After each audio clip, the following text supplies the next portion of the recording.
আসসালামু আলাইকুম। আমি মোহাম্মদ জসিমউদ্দিন, সহকারী অধ্যাপক, হিসাব বিজ্ঞান বিভাগ, ওয়ালিনী ওয়াসলাম কলেজ, কিশোরগঞ্জ। সুপ্রিয় শিক্ষার্থীবৃন্দ, আজকে আবারও তোমাদের সাথে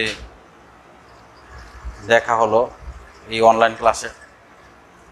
আজকে আমরা আলোচনা করব উচ্চ মাধ্যমিক হিসাব বিজ্ঞান দ্বিতীয় পত্র সর্বশেষ অধ্যায় 10ম অধ্যায় নিয়ে। অধ্যায়টির নাম হলো ব্যবস্থাপনা হিসাব বিজ্ঞান পরিচিতি। ব্যবস্থাপনা হিসাব বিজ্ঞান পরিচিতি, ইন্ট্রোডাকশন টু ম্যানেজমেন্ট অ্যাকাউন্টিং। আসলে এই চ্যাপ্টারটি অনার্স লেভেলের একটি কোর্সের নাম, ইন্ট্রোডাকশন টু ম্যানেজমেন্ট অ্যাকাউন্টিং। ওই টোটাল কোর্সটা দিয়েই এখানে একটি চ্যাপ্টার বানানো হয়েছে, যে চ্যাপ্টারটির নাম দেওয়া হয়েছে ব্যবস্থাপনা হিসাব বিজ্ঞান পরিচিতি। তো ব্যবস্থাপনা হিসাব বিজ্ঞান পরিচিতি, ওই চ্যাপ্টারে অনেকগুলো বিষয় আমাদের আলোচনার বিষয় রয়েছে। এর মধ্যে মোস্ট ইম্পর্টেন্ট বিষয় যেটা পরীক্ষায় সবসময় আসে, যে বিষয়টি আমাদের উচ্চ মাধ্যমিক শ্রেণীর ফিনান্সেও কাজে লাগে, একটি চ্যাপ্টারে আছে। অর্থাৎ এই চ্যাপ্টারটি যদি আমরা পড়াশোনা করি তাহলে হিসাব বিজ্ঞান এবং ফিনান্স দুটোতেই আমাদের কাজে আসবে। তো এই চ্যাপ্টারটি হলো ব্যয় পরিমাণ মুনাফা সিভিপি সম্পর্ক, অর্থাৎ কস্ট ভলিউম প্রফিট রিলেশনশিপ। তো কস্ট ভলিউম প্রফিট রিলেশনশিপ অর্থাৎ ব্যয় পরিমাণ মুনাফা সিভিপি রিলেশনশিপ আলোচনা করার পূর্বে আমাদেরকে বিগত চ্যাপ্টারে আমি তোমাদের সামনে আলোচনা করেছিলাম ব্যয় ও ব্যয়ের শ্রেণীবিভাগ। সেই ক্লাসটি যারা দেখেছ তাদের জন্য সুবিধা হবে বেশি। তো ওই চ্যাপ্টারে আমরা আচরণের ভিত্তিতে ব্যয়ের শ্রেণীবিভাগ নিয়ে কিছু কথা বলছিলাম। ওই আচরণের ভিত্তিতে ব্যয়ের যে শ্রেণীবিভাগ, এই শ্রেণীবিভাগ এখানে কাজে লাগবে। তো তবু আমি একটু রিভিউ করে নিই। আচরণের ভিত্তিতে ব্যয়ের শ্রেণীবিভাগ যদি আমরা করতে চাই, সাধারণত ব্যয়কে আমরা 3 ভাগে ভাগ করতে পারি। 1 নম্বর স্থায়ী ব্যয়, 2 নম্বর পরিবর্তনশীল ব্যয়, 3 নম্বর আধা পরিবর্তনশীল অথবা আধা স্থায়ী ব্যয় অথবা মিশ্র ব্যয়। স্থায়ী ব্যয় বলতে আমরা বুঝি এরকম একটি ব্যয়, যেই ব্যয় আমরা আমাদের প্রোডাকশন যদি বাড়াই অথবা কমাই, অথবা আমাদের সেলস বাড়াই অথবা কমাই, কিন্তু মোট ওই ব্যয়ের কোনো পরিবর্তন হয় না, সেই ব্যয়কে আমরা স্থায়ী ব্যয় বলি। যেমন আমার কারখানার ভাড়া আমি যদি প্রোডাকশন করি 100 একক, অর্থাৎ আমি যদি 100 কলম আমি প্রোডাকশন করি, উৎপাদন করি, আর এই 100 কলমের যদি কারখানার ভাড়া হয় 10,000 টাকা, যদি ভাড়া হয় 10,000 টাকা, 100 কলম আমি উৎপাদন করি আর কারখানার ভাড়া হলো 10,000 টাকা, তাহলে ওই 100 একক দিয়ে যদি ভাগ করি তাহলে আমরা 100 টাকা পাই। তার মানে এক একক উৎপাদিত পণ্যের ব্যয়, স্থায়ী ব্যয় 100 টাকা, স্থায়ী ব্যয় 100 টাকা। যদি আমরা এটা 1000 একক উৎপাদন করি, যদি 1000 একক উৎপাদন করি, তাহলে আমরা 1000কে 10,000 দিয়ে যখন ভাগ করি, কারণ আমার এই 10,000 টাকা যে খরচ কারখানার ভাড়া, সেই 10,000ই থাকবে। তো 10,000কে যদি 1000 দিয়ে ভাগ করি তাহলে 10 টাকা, প্রতি এককের ব্যয় দাঁড়ায় 10 টাকা। কিন্তু এই 10,000-এর কোনো পরিবর্তন নাই। আমি যদি কোনো প্রোডাকশন না দেই, কোনো উৎপাদন নাও করি, তাও 10,000 টাকা কারখানার ভাড়া দিতে হবে। এটাকেই বলা হয় স্থায়ী ব্যয়। তার মানে মোট স্থায়ী ব্যয়ের কোনো পরিবর্তন হবে না, কিন্তু একক প্রতি স্থায়ী ব্যয়, দেখেন আমরা যখন 100 একক উৎপাদন করি তখন আমার প্রতি এককের জন্য 100 টাকা স্থায়ী ব্যয়। যখন আমি 1000 উৎপাদিত পণ্য উৎপাদন করি তখন আমার প্রতি এককের জন্য 10 টাকা। তার মানে মোট স্থায়ী ব্যয়ের কোনো পরিবর্তন হয় না, কিন্তু একক প্রতি স্থায়ী ব্যয় পরিবর্তন হয়ে যায়। এই জন্য আমরা বলতে পারি মোট স্থায়ী ব্যয় অপরিবর্তনশীল, কিন্তু একক প্রতি স্থায়ী ব্যয় পরিবর্তনশীল। এই গেল স্থায়ী ব্যয়। 2 নম্বর পরিবর্তনশীল ব্যয়। পরিবর্তনশীল ব্যয় হলো উৎপাদনের সাথে সাথে আনুপাতিক হারে যে ব্যয়ে হ্রাস বৃদ্ধি ঘটে। অর্থাৎ আমি যদি উৎপাদন বাড়াই তাহলে আনুপাতিক হারে মোট ব্যয় বেড়ে যাবে, আর যদি আমি উৎপাদন কমাই তাহলে আনুপাতিক হারে মোট ব্যয় কমে যাবে। এই ব্যয়কে আমরা পরিবর্তনশীল ব্যয় বলি। যেমন একটি উৎপাদিত পণ্য উৎপাদন করার জন্য যদি কাঁচামাল ব্যয় যদি 10 টাকা প্রয়োজন হয়, যদি কাঁচামাল ব্যয় 10 টাকা প্রয়োজন হয়, তাহলে কাঁচামাল ব্যয় যদি 10 টাকা প্রয়োজন হয় 1 একক উৎপাদনের জন্য, তাহলে যদি আমি 100 একক উৎপাদন করি তাহলে 100 একক ইন্টু 10 টাকা সমান সমান 1000 টাকা। তাহলে আমার কাঁচামাল ব্যয় হবে 1000 টাকা। আমি যদি 1000 একক উৎপাদন করি তাহলে 1000 একক ইন্টু 10, তাহলে 10,000 টাকা। তার মানে প্রতি এককের জন্য 10 টাকা করে যদি উৎপাদন বাড়াই তাহলে 10 টাকা করে বেড়ে যায়, আর যদি উৎপাদন কমাই 10 টাকা করে কমে যায়। তার মানে আনুপাতিক হারে হ্রাস বৃদ্ধি ঘটে, উৎপাদনের সাথে আনুপাতিক হারে হ্রাস বৃদ্ধি ঘটে। তার মানে এটা depends on the volume of production. এটা ইন্ডিপেন্ডেন্ট না, এটা স্বাধীন চলক না, এটা পরাধীন চলক, অধীন চলক। তার মানে এটা উৎপাদনের সাথে সম্পর্কিত। তো আমরা এখন বলতে পারি যে ব্যয় উৎপাদনের সাথে সম্পর্কিত, যে ব্যয় উৎপাদন হ্রাস বৃদ্ধির সাথে সাথে আনুপাতিক হারে হ্রাস বৃদ্ধি হয় যে ব্যয়ের, সেই ব্যয়কে আমরা বলতে পারি পরিবর্তনশীল ব্যয়। পরিবর্তনশীল ব্যয়, মোট পরিবর্তনশীল ব্যয় আনুপাতিক হারে হ্রাস বৃদ্ধি ঘটে, কিন্তু একক প্রতি পরিবর্তনশীল ব্যয় কখনো হ্রাস বৃদ্ধি হয় না, অর্থাৎ একই থাকে, স্থির থাকে। তার মানে একক প্রতি পরিবর্তনশীল ব্যয় স্থায়ী, স্থির, কিন্তু মোট পরিবর্তনশীল ব্যয় পরিবর্তনশীল। এটা depends on the volume of production. তো নেক্সট আমরা মিশ্র ব্যয় বলতে আমরা বুঝি যে ব্যয়ের মধ্যে স্থায়ী ব্যয় এবং পরিবর্তনশীল ব্যয় দুটোই উপস্থিত আছে, সেই ব্যয়কে আমরা মিশ্র ব্যয় বলি। তো মিশ্র ব্যয় বা আধা পরিবর্তনশীল ব্যয় বা আধা স্থায়ী ব্যয়, আমরা যখন ডিসিশন মেকিং এর কাজ করি, আমরা যখন কোনো সিদ্ধান্ত গ্রহণের কাজ করতে যাই, তখন আমাকে অবশ্যই মিশ্র ব্যয়কে আলাদা করতে হবে। অর্থাৎ it must be segregated into variable and fixed. যদি আমরা আলাদা না করতে পারি তাহলে আমরা কোনো ডিসিশন মেকিং এ ওই মিশ্র ব্যয়কে ব্যবহার করতে পারবো না।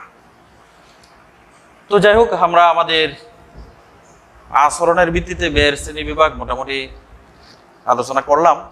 আজকে আমাদের মূল টপিক যেটা, সেটা হলো ব্যয় পরিমাণ মুনাফা, অর্থাৎ সিবিপি সম্পর্ক, অর্থাৎ সিবিপি অ্যানালাইসিস, অর্থাৎ কস্ট ভলিউম প্রফিট রিলেশনশিপ। আমরা এটা দেখব। তো আমরা এটা যদি দেখতে চাই তাহলে আমাদের স্থায়ী ব্যয় পরিবর্তনশীল ব্যয়ের যে বিষয়টা, সেটা আমরা একটু গ্রাফিক্যালি যদি দেখি, যদি আমাদের প্রোডাকশন হয় 0, তাহলেও ধরে নিই আমরা স্থায়ী ব্যয় 1000 টাকা। স্থায়ী ব্যয় কত? 1000 টাকা। আমাদের প্রোডাকশন যখন 50 ইউনিট, অর্থাৎ 50 একক, তখন আমার স্থায়ী ব্যয় 1000 টাকা। যখন আমার 100 একক, তখনও স্থায়ী ব্যয় 100 টাকা। যখন আমার 150 একক, তখনও স্থায়ী ব্যয় 100 টাকা। তার মানে স্থায়ী ব্যয় রেখাটা এরকম। তখন আমি 50 একক উৎপাদন করলেও স্থায়ী ব্যয় 1000 টাকা, 100 একক উৎপাদন করার জন্য স্থায়ী ব্যয় 100 টাকা, 150 একক উৎপাদন করি যখন, তখন আমার স্থায়ী ব্যয় 1000 টাকা। ঠিক তদ্রুপভাবে আমরা ভেরিয়েবল কস্ট, অর্থাৎ পরিবর্তনশীল ব্যয় যদি দেখি, তাহলে আমরা দেখি যখন প্রোডাকশন 0, তখন পরিবর্তনশীল ব্যয় 0, আমার কোনো পরিবর্তনশীল ব্যয় লাগে না। যখন আমি প্রোডাকশন বাড়াই, উৎপাদন বাড়াই 50 একক, 100 একক, 200 একক, ওইরকম 300 একক, তখন আমার ওই উৎপাদন ব্যয় পরিবর্তনশীল ব্যয় বাড়তে থাকে। এই যে বাড়তে থাকে, পরিবর্তনশীল ব্যয় বাড়তে থাকে। তো এলো স্থায়ী ব্যয় এবং পরিবর্তনশীল ব্যয়, গ্রাফিক্যালিও দেখলাম আমরা। তো আমরা এই সিবিপি অ্যানালাইসিসের জন্য আমাদেরকে একটা জিনিস আলোচনা করতে হবে, সেটা হলো কন্ট্রিবিউশন ফরম্যাট ইনকাম স্টেটমেন্ট। যেমন বিক্রয় 100 টাকা মাইনাস পরিবর্তনশীল ব্যয়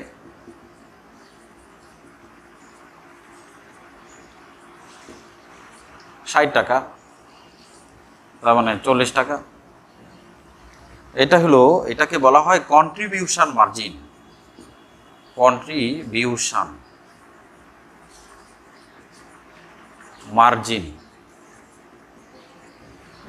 কন্ট্রিবিউশন মার্জিন একটা ইংরেজি শব্দ। কন্ট্রিবিউশন মার্জিন কোনো বইয়ে কন্ট্রিবিউশন মার্জিনের বাংলা করা হয়েছে দত্তাংশ, কিন্তু এনসিটিভির যে কারিকুলাম, এনসিটিভির যে বই লেখার যে নির্দেশনা, সেখানে পরিষ্কারভাবে বলা হয়েছে যে কন্ট্রিবিউশন মার্জিনের বাংলা কন্ট্রিবিউশন মার্জিনই করতে হবে, দত্তাংশ লেখা যাবে না। সেজন্য আমরা কন্ট্রিবিউশন মার্জিনই লিখলাম। এখান থেকে যখন আমরা কন্ট্রিবিউশন মার্জিন অর্থাৎ বিক্রয় থেকে পরিবর্তনশীল ব্যয় যখন বাদ দিই, তখন আমরা যে ফিগারটা পাই সেটাকে বলা হয় কন্ট্রিবিউশন মার্জিন। কন্ট্রিবিউশন মার্জিন থেকে যখন আমরা স্থায়ী ব্যয় বাদ দিব, স্থায়ী ব্যয় 30 টাকা, তাহলে এই 10 টাকা মুনাফা। 10 টাকা হলো কি মুনাফা, 10 টাকা মুনাফা।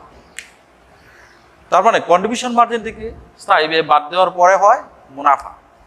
কিন্তু স্থায়ী ব্যয় যদি 40 টাকা হইতো, তাহলে মুনাফা হইতো কত? 0।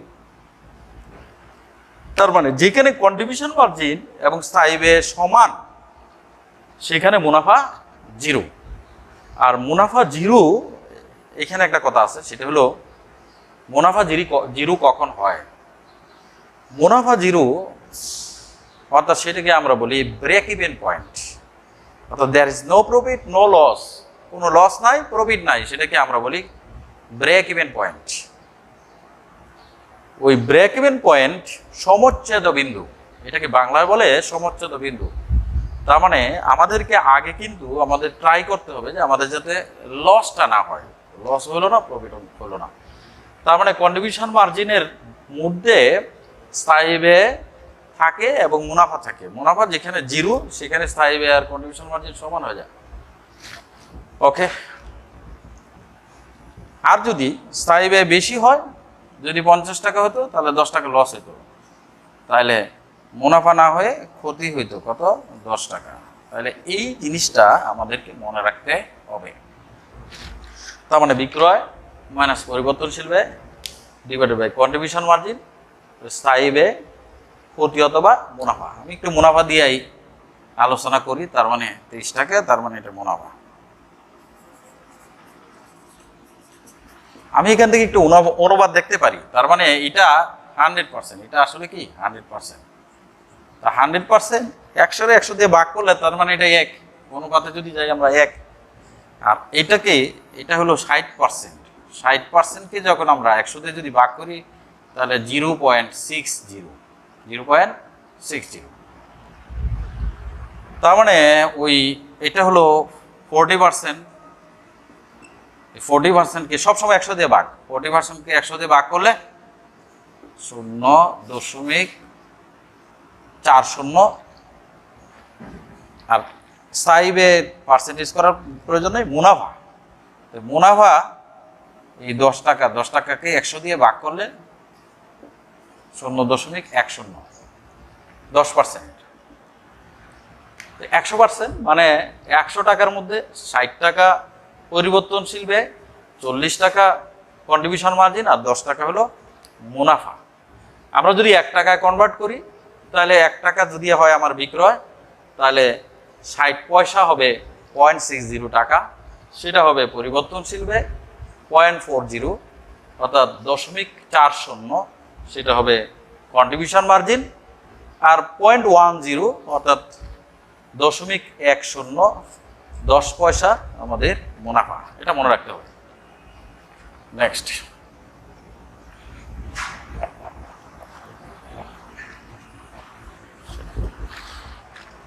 তো আমরা এখন একটা জিনিস দেখতে পারি, এই একটা উদাহরণ, পরিবর্তনশীল ব্যয় 8 লক্ষ টাকা, স্থায়ী ব্যয় 4 লক্ষ টাকা, মুনাফা 2 লক্ষ টাকা, এটা দেওয়া আছে। প্রশ্ন হলো, একটা প্রশ্ন এরকম হইতে পারে, বিক্রয় নির্ণয় করো, বিক্রয় নির্ণয় করো, প্রশ্ন হইতে পারে। বিক্রয় নির্ণয় যদি আমরা করি, বিক্রয়ের মধ্যে সাধারণত কি থাকে আমি একটু আগে আলোচনা করলাম। বিক্রয় থেকে আমরা স্থায়ী ব্যয় বাদ দিই, পরিবর্তনশীল বাদ দিই, পরিবর্তনশীল ব্যয় বাদ দিই, স্থায়ী ব্যয় বাদ দিই, পেয়ে যায় কি? মুনাফা। তার মানে বিক্রয়ের মধ্যে ব্যয় আছে প্লাস মুনাফা আছে, বিক্রয়ের মধ্যে ব্যয় আছে প্লাস মুনাফা আছে। তার মানে আমরা এভাবে লিখতে পারি যে বিক্রয়, এটার যদি আমি আনসার করতে চাই, বিক্রয় সমান সমান মোট ব্যয় যোগ মুনাফা। মোট ব্যয় বলতে স্থায়ী ব্যয় প্লাস পরিবর্তনশীল ব্যয়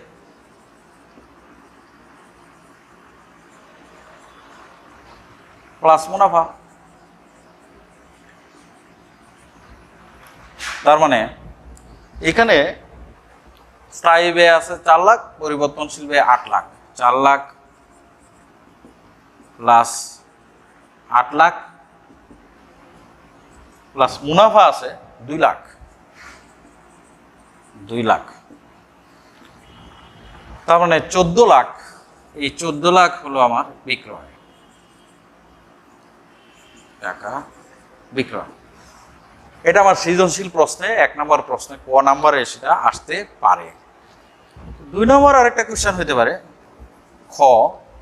খতে একটা প্রশ্ন হইতে পারে, কন্ট্রিবিউশন মার্জিন, কন্ট্রিবিউশন মার্জিন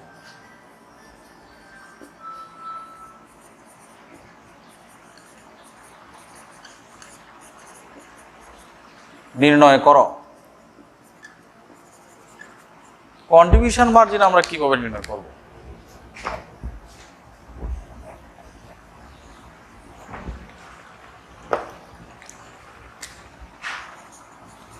আমরা দেখছিলাম কন্ট্রিবিউশন মার্জিন বিয়োগ স্থায়ী ব্যয় বাদ দেওয়ার পরে বের হয়েছিল মুনাফা। তার মানে কন্ট্রিবিউশন মার্জিনের মধ্যে 2টা জিনিস অন্তর্ভুক্ত, একটা হলো স্থায়ী ব্যয় আর একটা মুনাফা। তাহলে আমরা বলতে পারি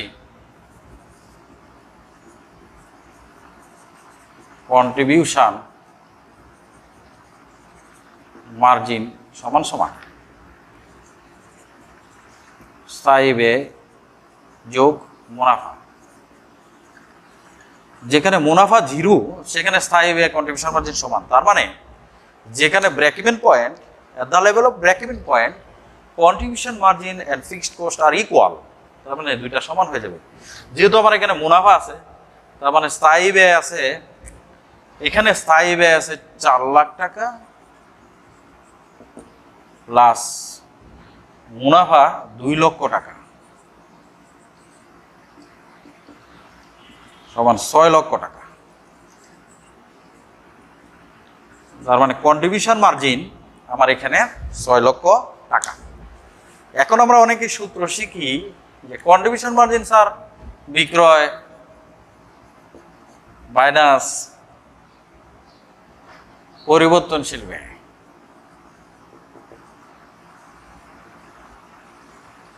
সেটাই তো কন্ট্রিবিউশন মার্জিন। তো আগে তো আমি তাই দেখাইলাম, সেটাই কন্ট্রিবিউশন মার্জিন। কিন্তু আমার এখানে বিক্রয় দেওয়া ছিল না, আমি এই 2টা দিয়ে বের করলাম। তবে আমি যদি 1 নম্বর কোশ্চেনের সাহায্য নিই তাহলে আবার ওইটাও বের করা সম্ভব, এইভাবে বের করা সম্ভব। যেমন 1 নম্বর কোশ্চেনে আমার 14 লাখ ছিল বিক্রয়, কত ছিল? 14 লাখ। আর এখানে পরিবর্তনশীল ব্যয় 1 নম্বর কোশ্চেনে এটা এভাবেই হবে, সেটা হলো স্থায়ী ব্যয় যোগ মুনাফা, স্থায়ী ব্যয় যোগ মুনাফা, স্থায়ী ব্যয় যোগ মুনাফা।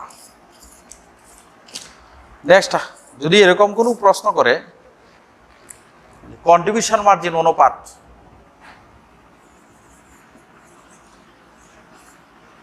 কন্ট্রিবিউশন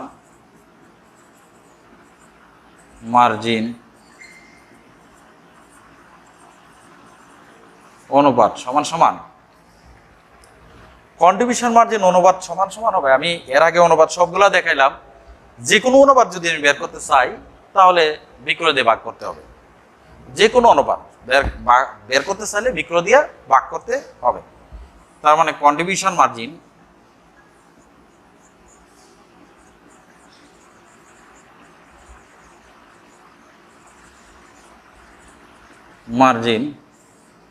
ডিভাইডেড বাই বিক্রয়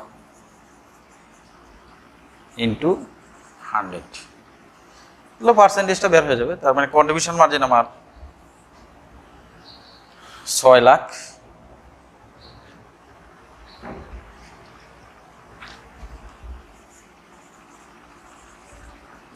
ডিভাইডেড বাই বিক্রয় কত ছিল আমার বিক্রয়, এর আগে আমি 1 নম্বরে বের করছিলাম বিক্রয় 14 লাখ, তার মানে 14 লাখ ইন্টু 100 তার মানে 42.86%। এই হলো কন্ট্রিবিউশন মার্জিন অনুপাত।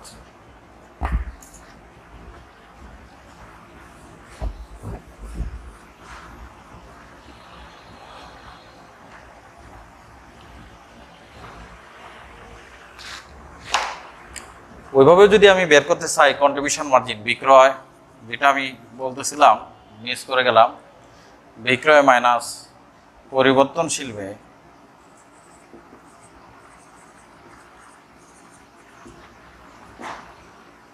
কন্ট্রিবিউশন মার্জিন, আমি সিএম লিখলাম কন্ট্রিবিউশন মার্জিন, তাহলে 14 লাখ মাইনাস 8 লাখ তার মানে 6 লাখ, একই রেজাল্ট আসবে। নেক্সট যদি এরকম কোনো কোয়েশ্চেন করে,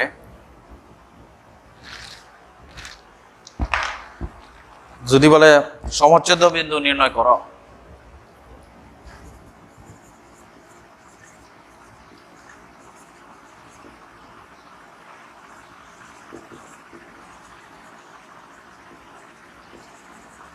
সমচ্ছেদ বিন্দু নির্ণয় করো, এই প্রশ্ন যদি করে, সমচ্ছেদ বিন্দু আমরা দুইভাবে নির্ণয় করতে পারি, এককে নির্ণয় করতে পারি, এটা এককে হতে পারে আবার টাকায় হতে পারে, এককে হতে পারে টাকায় হতে পারে। সমচ্ছেদ বিন্দু জিনিসটা কি? সমচ্ছেদ বিন্দু হলো যে বিন্দুতে আমরা যদি বিক্রয় করি তাহলে কোনো লাভ হবে না, লস হবে না, অর্থাৎ বিক্রয় সমান সমান মোট ব্যয়, অর্থাৎ বিক্রয় একটু আগে আমি আলোচনা করেছিলাম যে বিক্রয় সমান সমান স্থায়ী ব্যয় যোগ পরিবর্তনশীল ব্যয় যোগ মুনাফা। স্থায়ী ব্যয় পরিবর্তনশীল ব্যয় যোগ মুনাফা বলতে মুনাফা 0, সেটাই হলো সমচ্ছেদ বিন্দু। আমরা যদি একটু আলোচনা করতে চাই, যেরকম আমরা যদি বলি SQ equal VQ plus FC plus profit, অর্থাৎ এস বলতে একক প্রতি বিক্রয় মূল্য, একক প্রতি বিক্রয় মূল্য, আর ভি বলতে একক প্রতি পরিবর্তনশীল ব্যয়,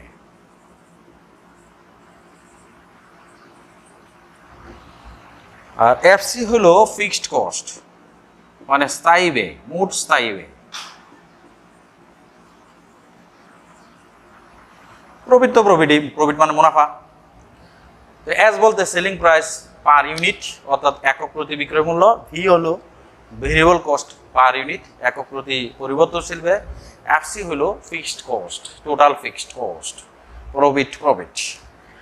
তো আমরা যদি সমচ্ছেদ বিন্দু এভাবে আলোচনা করতে চাই তাহলে এস কিউ বলতে সেলিং প্রাইস পার ইউনিট অর্থাৎ একক প্রতি বিক্রয় মূল্য, আর কিউ বলতে কোয়ান্টিটি, কোয়ান্টিটি মানে পরিমাণ। তো যদি আমি 100 ইউনিট বিক্রয় করি তাহলে 10 টাকা করে বিক্রি করি, 10 ইন্টু 100, এই হলো S into Q, S into Q. তো একক প্রতি বিক্রয় মূল্য যদি হয় 10, তাহলে 10 কিউ ইকুয়াল 10 কিউ প্রয়োজন নাই, আমরা যে ফিগার আসবে সেটাই দিব, এস কিউ।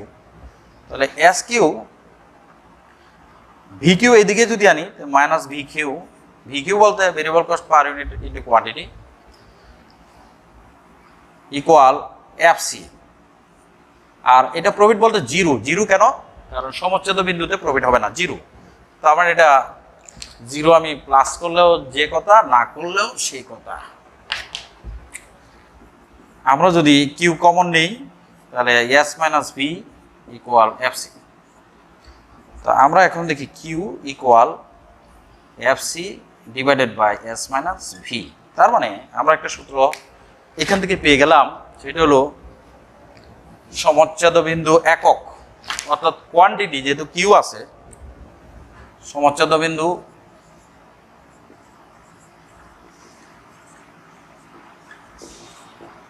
একক সমান সমান এই যে কিউ, কিউ মানে কোয়ান্টিটি, এফ সি মানে স্থায়ী ব্যয়,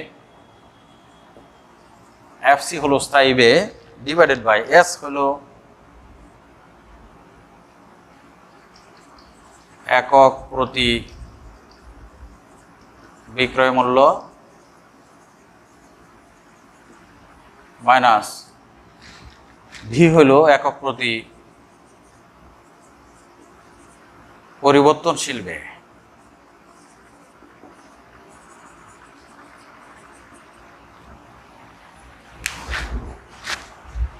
তো এই সূত্র থেকে আমরা, এই ইকুয়েশন থেকে আমরা পেলাম এই সূত্রটা।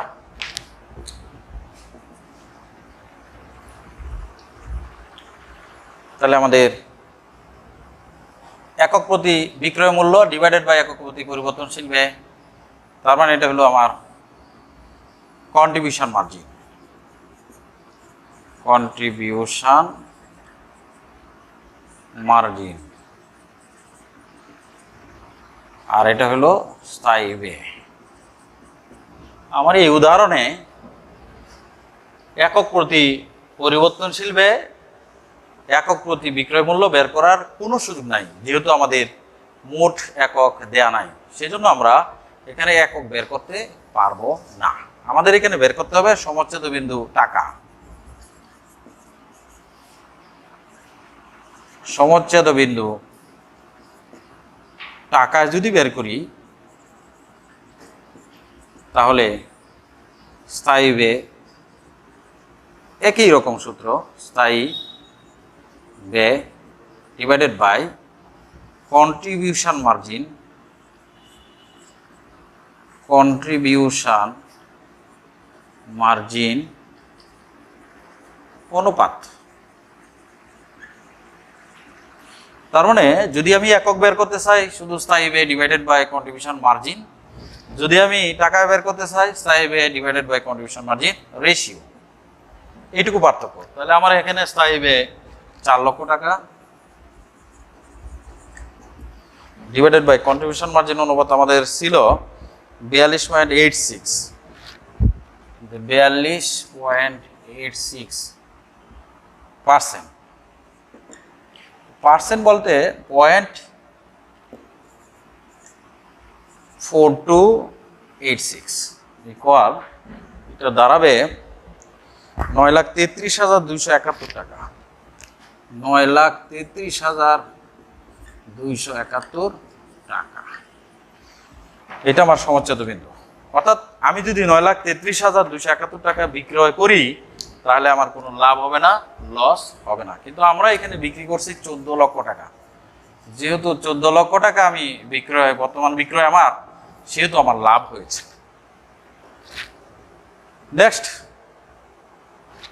নেক্সট ক্লাসে আমি আরো এই চ্যাপ্টারে আরো কিছু বিষয় রয়েছে, সেগুলো আমরা নেক্সট ক্লাসে আলোচনা করব। এছাড়া আজকের ক্লাসটা বেশি দীর্ঘ হয়ে যাবে, সেজন্য আজকে এই পর্যন্তই। আল্লাহ হাফেজ, তোমরা সবাই ভালো থাকো।